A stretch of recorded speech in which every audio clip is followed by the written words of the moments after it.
Bharat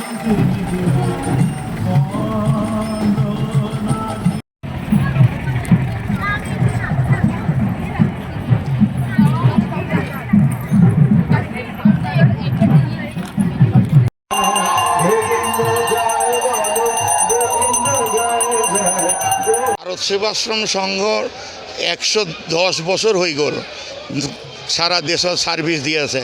particularly অসমত তো 80 years হৈছে আৰু কাৰ্বি আংলঙত ফিলান্থ্ৰপিক এক্টিভিটিজ হ'ল 50 ইয়াৰ্স এইটো বছৰতে।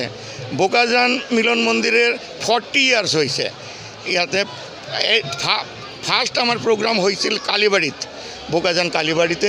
তার পিছতে তো লাহে লাহে এইটো জায়গা পাই মন্দির হয়েছে আর এইটো মন্দির হওয়ার পিছতে প্রণব বিদ্যাপীঠ, প্রণব জুবলি কলেজ, প্রণব বিদ্যাপীঠর এইটো 25 ইয়ার্স চলি আছে।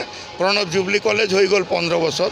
তো এইটো আমি রাইজর কারণে, রাইজর সেবার কারণে আমি ট্রাই করি আছো, চেষ্টা করি আছো কেনেকা আমি বোকাজান তথা আমার কার্বি আংলঙত ডেভেলপমেন্টের বারে আমি সহায় কৰিব পাৰে।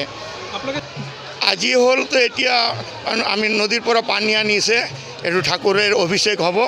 তাৰ পিছতে হব অন্নকূট মহাভোগ আৰু গধূলি ধর্মসভা আর বৈদিক শান্তিযজ্ঞ।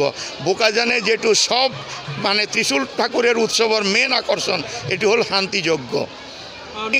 সদায় কৈ থাকোঁ, কালি প্রোগ্রামতো কৈছোঁ যে আমার মেন টার্গেট হল value based, to impart value based education, quality education, moral education, নবপ্রজন্মর নৈতিক চরিত্র গঠন কৰিব লাগিব।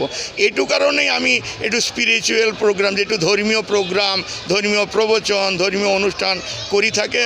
মেন কাৰণ হল যে ল'ৰা ছোৱালীৰ ভিতৰত এটা যদি স্পিরিচুয়ালিটি গ্রো করে তেনেহলে আমার পশ্চিম দেশ যেটো ওয়েস্টার্ন কান্ট্রি যে ফলো আপ করাটো এটু বন্ধ হব।